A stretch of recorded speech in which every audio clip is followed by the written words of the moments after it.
এটা কথা বলতেছো, যদি না আমারে তাহলে বলবো। জন্ম মৃত্যু সৃষ্টিকর্তা নির্ধারিত করে দেয়, বুঝছো? আর মায়ের হচ্ছে মৃত্যুর ছোট ভার্সন, এটাও সৃষ্টিকর্তা নির্ধারিত করে দেয়। এখন তোমার কপালে যদি থাকে সেটা আমার কিছু করার নাই। সিম্পল একটা কোশ্চেন করছিলাম, বলবো না। দেখো স্টার্ট করছো বলে ফেলো, আমার কিন্তু মেজাজটা আরো খারাপ হবে কিন্তু। আগে বলতেছি, তোমাকে আমার জীবনে আনাটা আমার সব থেকে বড় ভুল। হোয়াট? আমার একটু সময় নিয়ে আর একটু বুঝে তারপর তোমাকে ভালোবাসা উচিত ছিল। ভালোবাসার শেষ পরিণতি যে বিয়ে, এটা তো আমি এভাবে ভাবিনি। বারবার মাথায় বিয়ের কথাটা ঘুরছে, তখন আমি প্রেশার খেয়ে যাচ্ছি, আমি নিতে পারছি না। বিয়ে নিয়ে এটা আমার ওপিনিয়ন না, এটা আমার এক্সপিরিয়েন্স। ছোটবেলায় নিজের চোখে দেখছি বাবা মা ডিভোর্স হতো। আমার মা প্রত্যেকদিন তার রুমে চিৎকার করে কাঁদতো, আর আমি আমার রুমে জোরে সাউন্ড দিয়ে রাখতাম যেন ওই সাউন্ডটা আমার কান পর্যন্ত না আসে। আমার কাছে বিয়েটা নর্মাল না। এখন তুমি বলতেই পারো যে তোমার আমার সাথে এমনটা নাই হতে পারে, ওকে তুমি লিখে দাও, ঝামেলা হবে না। আমি যদি তোমাকে বিয়ে করি কখনো কোনো ট্রাবল আসবে না, কোনো ঝামেলা হবে না, তুমি কখনো চলে যাবে না, পারবা? শুভ, আমি রিয়েলি সরি যে তোমার চাইল্ডহুডটা টাফ ছিল, কিন্তু আমার জন্য সিচুয়েশন অনেক টাফ হয়ে যাচ্ছে বাসায়। আমি বলতেছি না যে তোমার সত্যিকারের বিয়ে প্রপোজাল নিয়ে যেতে হবে, আমি অনেক প্যারা খাচ্ছি, তুমি জাস্ট একটু যে কথা বলো। আসসালামু আলাইকুম। আপনি মানে তুমি কি শুভ বলছো? হ্যাঁ শুভ, ওকে আমি নীলার নাম। আসসালামু আলাইকুম মামা। নীলা বলছিল তুমি নাকি আশেপাশে এলাকাতেই থাকো, মামা কোনো সমস্যা? না না, কোনো ঝামেলা না, একসাথে বসে গল্প করলাম, চা খেলাম, এই আর কি। আমাদের মধ্যে যে দেখা হয়েছে বা কথা হয়েছে এটার জন্য নীলা না জানে। হ্যাঁ জি জি জি জি জি, ভূমিকা না নিয়ে আমি সরাসরি তোমাকে একটা কথা বলি। আমি খুবই সাধারণ মানুষ, বুঝবি কথা বলতে পারি না, এই কথাটা তোমাকে সরাসরি বলছি। আমি জানি নীলাকে তুমি খুব ভালোবাসো, আর এই জন্য কথাটা তোমার জানানোটা খুব জরুরি। আমাদের নীলা একটা কঠিন অসুখে ভুগছে, রোগের নাম এই রোগী যে মানুষটা ভুগে, বাইরে থেকে তাকে দেখে বোঝার কোনো উপায় নেই। আমি জানি তোমার খুব কষ্ট হচ্ছে, কিন্তু কথাটা তোমাকে না জানিয়ে অথবা এই রোগের বিষয়ে ওকে তুমি কিছু বলো।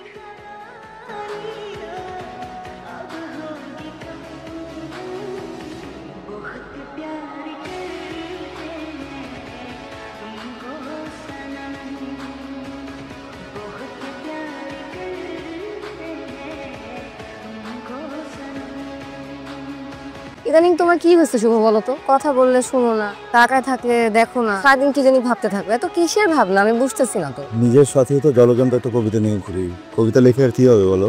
এসব বাদ দাও, বলো কি হয়েছে। কিছু হয়নি। মনে রেখো, আমি আজকে জিজ্ঞেস করলাম বললাম না, নেক্সট টাইম যেন মনে থাকে। আমাকে জিজ্ঞেস করলে আমিও বলবো না। প্রত্যেকটি ক্রিয়ার সমান ও বিপরীত হয়েছে, ক্রিয়া। আর বলতে হবে না।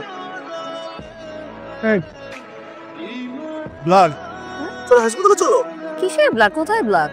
কি বলতেছো? মাথা ঠিক আছে? আর ইউ রাইট, কি হয়েছে? থ্রিলার মুভি দেখছি রাতে। ঠিক আছো? তুমি শেখাবা? আচ্ছা, তুই কি আর বিয়ের সাথে করবি না? ওই মেয়েটাকেও তো কোনোদিন নিয়ে আসলি না বাসায়, একদিন তো বাড়িতে আনতে পারিস।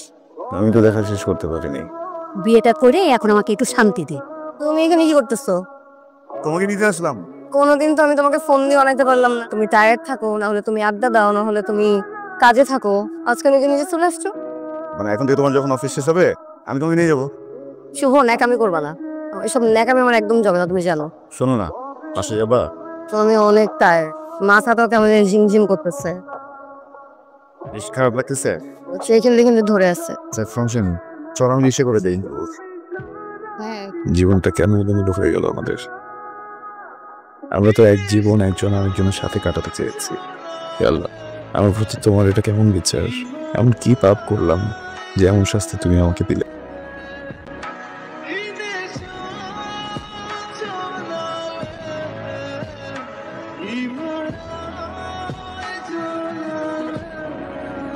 হ্যালো। ঠিক আছে, তুমি কিছু হয়নি তো? নিশ্চয়ই ঘুমতে করছো না, স্বপ্ন দেখছো কোনো? আমি দেখলাম তুমি অসুস্থ হয়ে পড়ছো আজকে। আমার অসুস্থতা নিয়ে তোমার যত টেনশন, সেই টেনশন যদি তোমার নিজের ক্যারিয়ার নিয়ে থাকতো তাহলে এতদিনে সেটেল হয়ে যেত। কিছুদিনের ভিতরে কিছু নিয়ে ছোট হয়ে যাবে। আপাতত কি তোমার সাথে সময় কাটাই? তোমার এইম ইন লাইফটা কি? হ্যাঁ, প্রেমিকা নিয়ে ঘুরে বেড়ানো। দুষ্টুমির কথা তো ভালোই শিখছো। আচ্ছা, বস চলে আসছে, পরে কল দিই। হ্যাঁ, দোস্ত, তোর কোনো পরিচিত ডক্টর আছে? কেন, কি সমস্যা? সমস্যা বলে যাবে, গোপন সমস্যা নাকি দোস্ত? আমি করি সবসময় ফান করার থেকে না, তোর কোনো প্রমোশনই হয় না। আচ্ছা ঠিক কথাই বলছি, ঠিক জানা আসলে প্রমোশনের না আমি চুকবো না। দুটা চা দিও। কিরে সিরিয়াসের কি আছে? একটা কথা বলতে ইচ্ছা করতেছে কিন্তু লজ্জা পাচ্ছি। বাবারে বাবা, এই দিন আমার দেখতে হলো লজ্জা বলে পায়। আমি যদি কখনো বিয়ে করতাম তাহলে অনেক ধুমধাম করে করতাম। কারণ আমার কাছে মনে হয় এটাকে এইভাবে পালন করা উচিত। আমার মনে হয় বিয়ে হচ্ছে তো একদম গোপনে, একদম সাধারণ ভাব। এই যে দেখো, দুইটা মানুষ একসাথে একটা করে বছর পার করে দিচ্ছে, আরে ওইটা সেলিব্রেট করা উচিত। দেখো এখন তুমি করলে কোনটা করতা? তোমার কোন বিষয়টা আমার সব থেকে প্রিয় জানো? তুমি অনেক মেধাবী। মেধাবী হলে বিপদ, মেধাবীরা ক্ষণজন্মা হয়। নীলা, এইসব কথা আমার একদম পছন্দ না। তোমার অনেক সাহস বাড়ছে কিন্তু। আমার ভিতরে যতটুকু সাহস জমায় রেখে কি হবে বল? কি চাও? তোমাকে কি হবে? বলবো, এখন লাঞ্চে যাবো। তুমিও খাবো। আমি শুধু আমার জন্য খাবার নিয়ে আসি। ওটাই খাবো। একজন হাজবেন্ড একজন ওয়াইফ যদি একই প্লেটে খাবার শেয়ার করে খায়, এটা সংসারের জন্য মঙ্গলজনক। এগুলা বুঝতেছি না, বাট আমি বুঝতেছি যে তোমার ন্যাকামি অনেক বাড়ছে। তুমি কোনো ডক্টর চিনো ন্যাকামির? আমাকে দেখো, আগে খাই।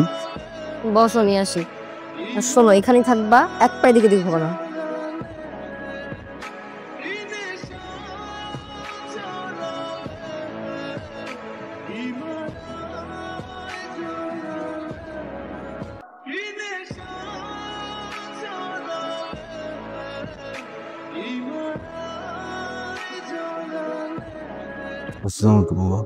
তুমি কি একটু আমার বাসায় আসতে পারবে এক্ষুনি? জি পারবো। মামা নীলা কি কিছু হয়েছে? নীলার কিছু হয়নি, সম্পূর্ণ সুস্থ। দায়বদ্ধতা থেকে আমি কাজটা করেছি। আমি তোমাকে একটা মিথ্যা কথা বলেছি, নীলার আসলে কিছু হয়নি। নীলার বাবা মারা যাওয়ার সময় আমাকে বলেছেন আমি যেন নীলাকে এমন কারোর হাতে তুলে দিই যে নীলাকে খুব ভালোবাসবে। এই কারণে আমি এই পরীক্ষাটা চালিয়েছি। তবে আমি এখন নিশ্চিত যে তুমি নীলাকে সত্যি খুব ভালোবাসো।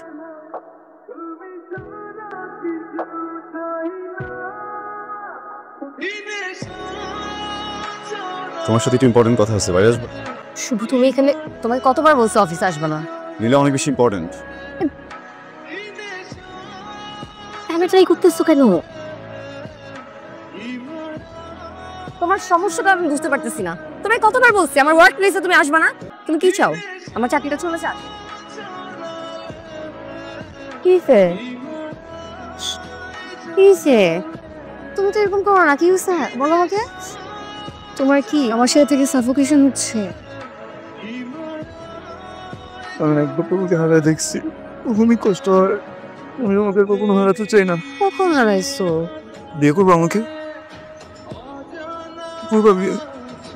বিয়ে করলে কিন্তু অনেক সময় ঝগড়া হয়, তখন কি করবা?